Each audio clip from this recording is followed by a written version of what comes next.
zabierze dr Kuła, a wystąpienie nosi tytuł Lew Najman, Dowódca Myśli Zachodniej Narodowych Sił Zbrojnych. Witam Państwa bardzo serdecznie. Proszę Państwa, mam ograniczoną ilość czasu, 10 minut, także niestety będzie to bardzo szybka historia mojego bohatera. Osoby bardzo ważnej dla historii Narodowych Sił Zbrojnych. Twórcy myśli zachodniej, którą przejął NSZ i którą próbował wdrożyć i realizować w okresie okupacji. Lech Najman urodził się 105 lat temu, 7 lutego 1908 roku w Poznaniu. W Poznaniu również ukończył gimnazjum Marii Magdaleny, jedno z elitarnych gimnazjów, m.in. Wiktorii Cegielskiej, kończył. Następnie w 1926 roku rozpoczął studia na Wydziale Prawno-Administracyjnym Uniwersytetu Poznańskiego. Oczywiście oprócz nauki bardzo szybko zaktywizował się w przeróżnych, różnorakich organizacjach studenckich. Tych organizacji było około 100, także wybór był bardzo rozległy. Lech Najman zaangażował się w działalność akademickiego zrzeszenia z klubu sportowego AZS-u, Stowarzyszenia AZS-u, w którym pełnił pod koniec studiów funkcję wiceprezesa. Włączył się w działalność organizacji ideowej Korporacji Akademickiej Elonii, której był prezesem w 1930 roku. Był również przewodniczącym kół naukowych, które to koła jako prezes przyjeżdżał do Warszawy na organizowane obrady tej formacji. Dodatkowo zaangażował się w działalność polityczną, był członkiem Związku Akademickiego Młodzież Wszechpolska. Oprócz funkcjonowania w tej strukturze jawnej, również został włączony do tajnych struktur Młodzieży Wszechpolskiej na terenie miasta Poznania. Był członkiem struktury o nazwie Orzeł Biały. To była struktura tajna i jedna z kierowniczych. Po ukończeniu studiów został powołany do wojska. Zachowały się opinie o jego pobycie. Dość powiedzieć, że na kursach otrzymał pierwszą lokatę na 130 kandydatów na kursach podchorążych. Natomiast pozostałych, kiedy kilka razy był powoływany na ćwiczenia, za każdym razem oficerowie wykazywali jego ideowość jako żołnierza, jako dowódcy, podkreślali jego inteligencję, wysoki stopień honoru i sprawność. Koniec końców jednym z ostatnich szkoleń był przeznaczony do funkcji adiutanta batalionu. Zresztą razem 56 Pułku Piechoty, zresztą razem z tym batalionem w roku 1938 wkroczył na załodzie. Oprócz działalności wojskowej i politycznej w roku 1934 włączył się w działalność Obozu Narodowo-Radykalnego w Poznaniu, w którym pełnił jedną z ważniejszych funkcji, był jednym z inspektorów na teren Poznania. Po delegalizacji ONR-u rozpoczął działalność konspiracyjną wspólnie z prezesem Przemysławem Barwińskim i w 1935 roku został aresztowany za tą działalność.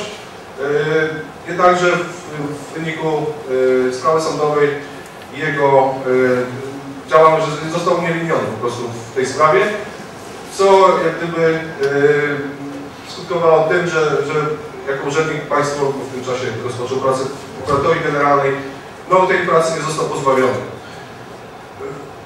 W sierpniu 1939 roku został powołany do wojska. Został adiutantem pułku 56, z którym walczył w kampanii wrześniowej. Został ranny podczas walk nad Bzurą w Puszczy Kampinoskiej. Ciężko rannego udało się go przetransportować do twierdzy Modlin. Po jego wypadku w związku z ciężkimi kontuzjami nie został jeńcem Oflachu, tylko został zwolniony przez Niemców zwolniony.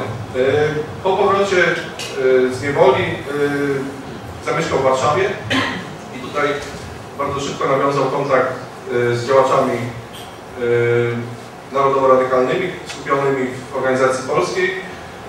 No i między prowadzeniem życia, czyli handlowaniem, między operacjami, których miał kilka do roku 1943, rozpoczął pracę koncepcyjne nad historią i nad ziemiami zachodnimi, nad projektem nie tylko przyłączenia ziem zachodnich do Polski, ale przygotowania pełnej infrastruktury w ramach łączenia tych ziemi. Napisał szereg broszur w ramach organizacji polskiej i Związku Jaszczurczego. Z jednej strony był koordynatorem Inspektoratu Ziem Zachodnich Związku Jaszczurczego, z drugiej strony został oddelegowany do prac badawczych w związku z ziemiami zachodnimi, a wreszcie w ramach organizacji polskiej był osobą, która koordynowała w skali organizacji kwestie ziem zachodnich. Po scaleniu i tworzeniu Narodowych Sił Zbrojnych Lech Nejman został przydzielony do Służby Cywilnej Narodu, czyli odpowiednika delegatury Polskiego Państwa Podziemnego, i tutaj rozpoczął również intensywne działania w sekcji, w Wydziale Ziem Zachodnich. Równolegle piął się po szczeblach organizacji polskiej, struktur tajnej organizacji polskiej, zostając przed powstaniem warszawskim jej przewodniczącym na poziomie A. W powstaniu warszawskim nie uczestniczył, należał do grupy, która została ewakuowana z Warszawy przed wybuchem powstania. Został skierowany do Częstochowy, następnie powierzono mu funkcję komendanta okręgu krakowskiego Narodowych Sił Zbrojnych i tą funkcję sprawował do stycznia 1945 roku. Okręg, który był strasznie zniszczony aresztowaniami niemieckimi, odtworzył, części go odtworzył. W styczniu 1945 roku otrzymał propozycję ewakuacji na zachód. Z niej nie skorzystał, twierdząc, że nie dlatego, że nie chce zostawić swoich dokumentów, a także nie dlatego budował koncepcję ziem zachodnich, by w momencie realizacji uciekać z kraju. W lutym 1945 roku przedostał się do Poznania i tam wspólnie z Stanisławem Kacznicą rozpoczął tworzenie struktur Inspektoratu Zachodniego Narodowych Sił Zbrojnych, już formacji antykomunistycznej. Początkowo miał być komendantem okręgu pomorskiego, natomiast koniec końców został szefem kilku organizacji konspiracyjnych cywilnych, które rozpoczęły działalność w Poznaniu. Była to organizacja o nazwie międzynarodowa, organizacja polityczna i Pokolenie Polski Niepodległej, organizacja młodzieżowa, studencka. Nie objęły go aresztowania w lipcu 1945 roku w poznańskim NSZ-cie, kiedy to zostali aresztowani właściwie wszyscy oficerowie tego okręgu. Natomiast pozostał ze swoją grupą konspiracyjną i wspólnie z Poznania wspierał działalność Stanisława Kacznicy, który w końcu 1945 roku przeobraził Narodowe Siły Zbrojne w organizację struktury wywiadowczej. Jako wywiadowca i współpracownik Kacznicy, który przekazywał mu informacje, działał do roku 1947, do lutego, kiedy to został aresztowany. Przeszedł ciężkie śledztwo, szykanowano go,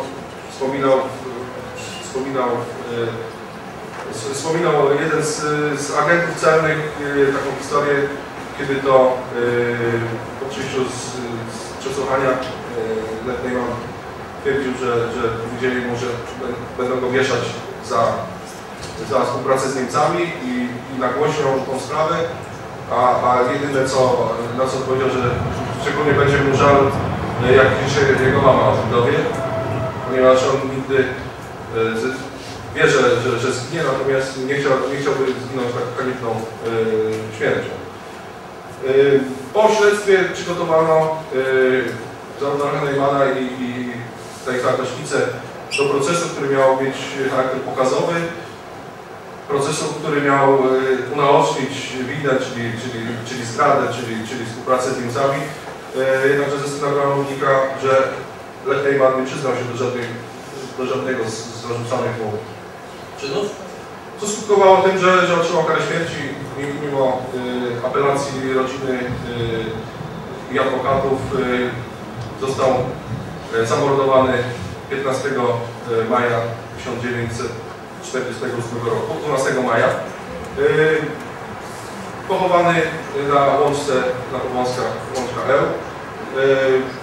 W tym roku został odnaleziony i zidentyfikowany Stanisław Kraśnica w jamie grobowej, w której znajdowało się jego ciało, znajdowało się jeszcze 2 ciała i jestem przekonany, że wśród nich jest ciało kapitana Lecha Neumana.